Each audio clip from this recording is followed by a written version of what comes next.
Every once in a while, the internet grabs onto a story that just says something about us, right?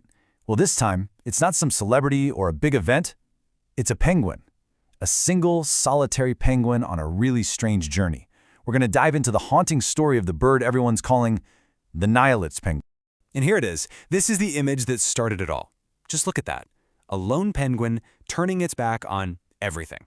Its colony, the ocean, life itself, and it's just walking. Walking straight towards this empty, frozen horizon. It's kind of confusing, but also, you can't look away, can you? It just makes you wonder, where on earth is it going? And, the real question is, why? So, here's the wild part. This footage, it's not even new. It's actually from way back in 2007 from this amazing Werner Herzog documentary called Encounters at the End of the World. But for whatever reason, it just resurfaced online and boom, it absolutely exploded. It just captured everyone's imagination in a way that's frankly pretty incredible. Okay, to really get what's going on here, you have to understand the sheer scale of this journey. We're talking 70 kilometers. That's a long way for a little penguin. And it's not just a casual walk along the beach. Nope. It's heading straight inland, right for the mountains. And let me be clear, there is nothing there for it. No food, no water, just ice. It's a one-way trip, and we all know where it leads. And this, right here, is where things get really interesting. This is where the story just blew up. I think, in this age of anxiety and everyone feeling a little lost, people saw themselves in this little bird. It's like we all started projecting our own stuff onto its long walk. We gave it this heavy label, the Nihilist Penguin.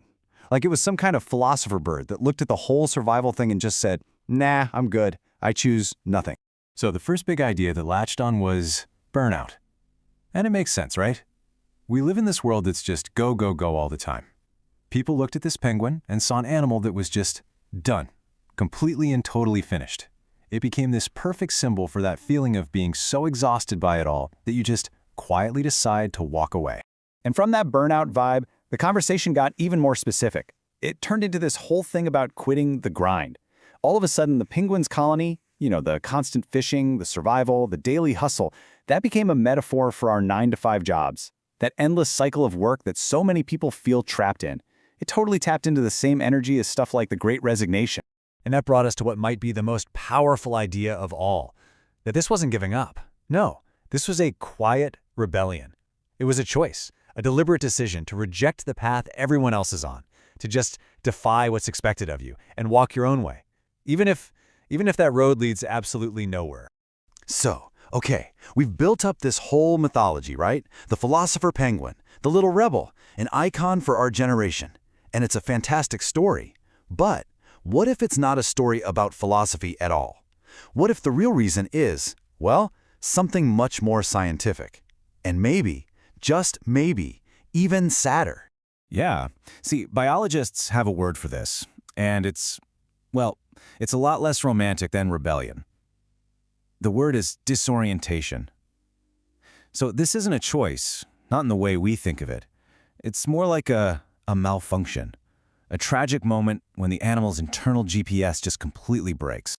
And when you dig into the science, it probably comes down to one of two things. It could be something neurological, like a tiny little glitch in its brain. Or, and this is fascinating, it could be a failure of its internal magnetic compass.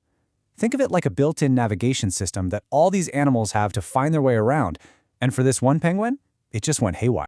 And this really lays it all out, side by side. On one side, you've got the myth we created, right? The nihilist, the philosopher, the rebel. And on the other side, you have the cold, hard reality. Brain confusion, a broken compass, a disoriented animal. The difference between those two stories is just, wow, it's huge. But this quote from Werner Herzog, the guy who filmed it, is what really gets me. It makes the whole scientific thing just so haunting.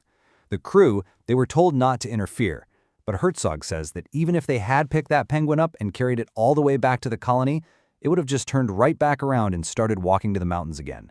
It was a compulsion, an irresistible drive, even though it was pointed in the completely wrong direction.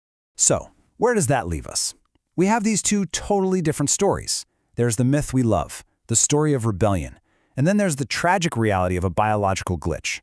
Does knowing the science ruin the story? I don't know. Or does it maybe add a different kind of tragic beauty to it all? Look, When you strip it all down and look at the evidence, the conclusion is pretty clear. He's not a philosopher. He's not sitting there thinking about the meaning of life. He's just an animal caught in a fatal biological mistake.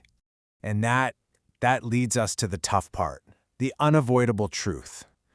This walk only ends one way. No matter what story we tell ourselves, no matter what meaning we find in his little journey, the destination doesn't change. It's a vast, empty wilderness, and he's not coming back. But you know what? Maybe the real science doesn't have to cancel out what the symbol means to us. The penguin might not have been asking a question, but its journey made us ask one. In a world that pretty much demands you stay with the crowd, there is something so powerful, so unforgettable about the one who just turned and walked toward the mountains.